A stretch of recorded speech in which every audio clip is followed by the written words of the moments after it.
So hello everyone, welcome to IFS. So एक बार वापस से आपके लिए एक ऐसे एस्पिरेंट को मैं लेकर आया हूँ जिन्होंने अपनी मेहनत से गेट बी की एग्ज़ाम के अंदर एक अच्छी सफलता हासिल करी है। सो मिलते हैं बिप्लब से। So welcome Biplab. Thank you sir. So Biplab, आपने अपने बारे में कुछ हमारे दर्शकों को आप बताइए कि किस तरीके से आपने प्रिपरेशन करी है और आखिरकार आपका क्या स्कोर रहा है। सर एक्चुअली मैंने तो सेल्फ स्टडी किया था और आईएफएस के यूट्यूब प्लेटफॉर्म से, और जो टेस्ट सीरीज था उससे मैंने वो किया था, प्रिपरेशन किया था। और एक्चुअली मैं तो गेट का एक्सपीरियंस था, तो मैंने गेट के लिए जो भी तैयारी की थी तो उसमें सारी बेसिक चीजें पढ़ी थी। और गेट भी मेरा वो था कि गेट भी देना है, गेट नहीं निकला तो गेट भी का वो दे दिया।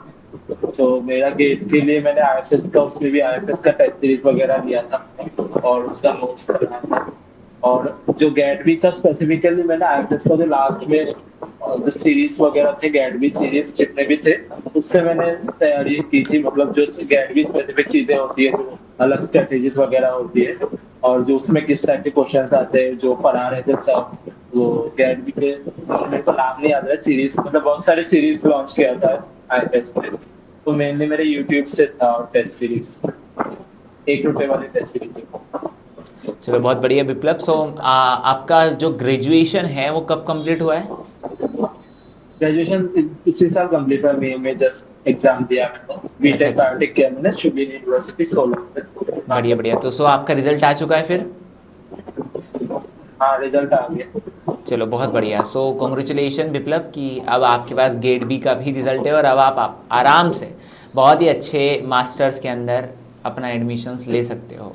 सो विप्लव, मेरा नेक्स्ट क्वेश्चन आपसे ये है कि आपने अपनी जर्नी अपने ग्रेजुएशन के लास्ट ईयर के अंदर निकाली है इस एग्ज़ाम के लिए, तो आखिरकार आपने अपने कॉलेज को और अपनी गेट बी की स्टडी को कैसे मैनेज किया? कॉलेज की स्टडी एक्चुअली फाइनल ईयर में हमारी सिर्फ 2 ही सब्जेक्ट थी। जो फाइनल सेमेस्टर 7th और 8th थी उसमें 2 ही सब्जेक्ट थे और रिसर्च प्रोजेक्ट का था। तो मेरा तो मैंने एक्चुअली मैंने रिसर्च प्रोजेक्ट के बारे में सर से पहले बात की थी, जो हमारी मेरी गाइड है। उन्होंने मैंने मुझे भी एक सिंपल चीज पे करनी थी, उन्होंने भी बोला ज्यादा नहीं करते और थोड़ा सिंपल रखते। वो अपना मतलब उन्होंने बोला कि बाकी आगे की जो एंट्रेंस वगैरह उसको नहीं, जैसे गेट वगैरह है मास्टर्स के लिए, उसमें स्टडीज पे फोकस करने बोला। तो मैं रहता तो था लैब में, जिन पर मेरा काम ऑलमोस्ट 1 to 2 मंथ्स में खत्म हो गया था। तो मैं लैब में सर ने बोला था मुझे कि जितना भी टाइम फ्री रहता है तो पढ़ाई किया कर, जो भी अपना इंटरेस्ट है, और बाकी उसी के साथ ही साथ अपना लैब वर्क भी करता हूँ। और मैंने, जैसे मैंने बताया, मोस्टली मैंने गेट के लिए फोकस किया था। तो जो मॉलिक्यूलर सेल वगैरह है, सिर्फ इंजीनियरिंग वाला बायोप्रोसेस में, जो कि मैंने सारा उसी से पढ़ा था ऑनलाइन। वो मेरा बेसिक ऑलमोस्ट क्लियर था, बस रिवाइज करना था। जो मेरा सेमेस्टर एग्जाम्स थे, जो सब्जेक्ट्स थे वो सारे सेम होते, गेट और गेट बीटी के लाइसेंस तो ऑलमोस्ट सेम थे सारे, उससे था। और मैंने ऑनलाइन से रिवाइज किया। बट मेरा गेट का एक्चुअली मैंने बायो प्रोसेस अच्छे से उसका मतलब रिवाइज नहीं हुआ था, और मैंने हमारे कॉलेज में बायो प्रोसेस अच्छे से नहीं हुआ था, तो उसकी वजह से मैंने बायो प्रोसेस की वजह से गेट का सिलेक्शन नहीं हुआ। बाकी मेरा जो नॉन बायो प्रोसेस वाले सेक्शन थे वो सारे ऑलमोस्ट करेक्ट थे, उसमें नेगेटिव भी ज्यादा था। मैंने बायो प्रोसेस ज्यादा अटेम्प्ट नहीं किया, तो मेरा पेपर टफ भी था ना, तो निकला नहीं मेरा। चलो और बहुत इसमें तो बढ़िया। बायो प्रोसेस का उतना नहीं आया। तो इसमें बाकी तो बेसिक, और इस बार पेपर भी बहुत इजी था, तो बेसिक चीजें तो मेरी इजी थी। सो बहुत बढ़िया विप्लव। सो नेक्स्ट क्वेश्चन मेरा ये है कि आपने यूट्यूब के साथ में पढ़ा है आईएफएस के साथ और आप टेस्ट सीरीज के साथ कनेक्टेड थे, तो आखिरकार किस तरीके से आपने अपने नोट्स को प्रिपेयर किया एंड देन आपका रिवीजन का शेड्यूल क्या हुआ करता था, मतलब रिवीजन आप किस तरीके से करते थे?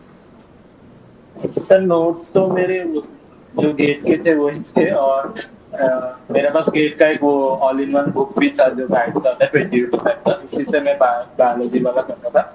और मैंने एक्चुअली गेट बी के अलग से नोट्स कुछ भी नहीं बनाए, जो भी वीडियोस चल रहे थे ना उसी में से पढ़ता था रोज ही। उसमें 150-200 क्वेश्चन होते थे, 150 जितने भी थे उसी से रिवाइज हो जाता। और गेट बी में इतना डेप्थ में नहीं था कुछ भी, जितना गेट के लिए पढ़ना पड़ता है, रूल्स बार बार रिवाइज करना पड़ता है। बेसिक चीजें थी कि ऑप्शन देख के भी पता लग जाता है, इतना भी वो भी।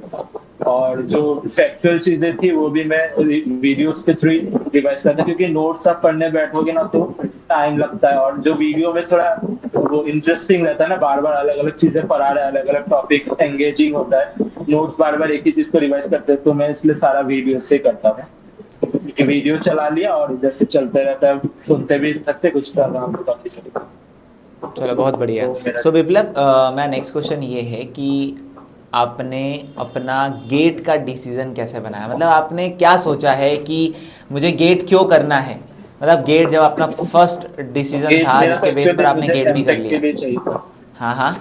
हाँ, एमटेक के लिए सीट चाहिए था ना, तो गेट में मेनली आईआईटी के लिए तो अप्लाई वो था मेरा एस्पिरेशन था। वैसे आप बता और सकते हो मुझे कि एमटेक आपको आईआईटी से करना था, सो ऐसा थिंकिंग आपके माइंड में कैसे आया या आपको किसने मोटिवेट किया? अच्छा, देखिए मेरे सीनियर्स और मैंने जहाँ पे इंटर्नशिप किया था ना, तो वो 6 साल का इंस्टीट्यूट था, तो उसमें मैंने पहले नेट के लिए तैयारी करा था 3rd ईयर से पहले, कि मुझे गेट नहीं देना था, गेट में नेट डायरेक्ट दूंगा और डायरेक्ट पीएचडी में लेना था, एमटेक नहीं करना था। फिर मुझे पता लगा कि गेट से बहुत सारा बेनिफिट्स है, only not only an MTech, if you have GATE qualification it's like आपके जॉब में भी बेनिफिट्स मिलता है, कोई भी जॉब हो, आईआईटी हो, उससे पीएचडी भी एडमिशन ले सकते हैं, बहुत सारे नेट से भी ज्यादा बेनिफिट्स है। तो क्या इसलिए मैंने गेट का, और मैंने जो पीएचडी में गाइड थे, मतलब जो इंटर्नशिप में गाइड थे, उसमें जो पीएचडी के स्कॉलर्स थे उन्होंने बताया था कि गेट तो पहले नेट का बहुत ज्यादा टफ होता है और अभी के लिए टाइम नहीं है इतना, तो वो था एक। और मेरे सीनियर्स ऑलमोस्ट सारे बैचेस से लास्ट ईयर के सीन 24 में से एआई 93 जो थे वो मेरे सीनियर बैच से थे, तो वो जनरल में थे एआई 93, वो मेरे 24 के बैच, उससे पहले भी 2 लोग क्वालिफाई हुए, वो आईआईटी दिल्ली में अभी तो उनका यार देख के तो सबको हमारे पुश किया गया था कॉलेज से कि तुम लोग भी 2 गेट दो ऐसे। और 24 का थोड़ा इजी था, पर वो जो जिन्होंने जिनको एआई 93 मिला उन्होंने ऑलमोस्ट 3 ईयर दिया और बहुत साल से ट्राई कर रहे थे वो, तो उससे मेरे को पता लगा।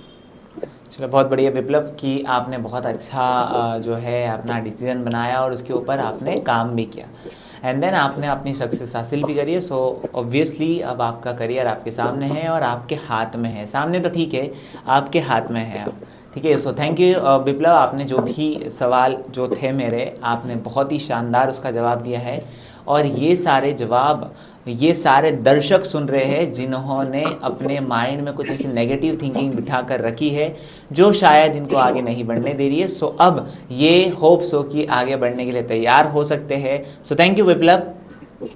Thank you sir.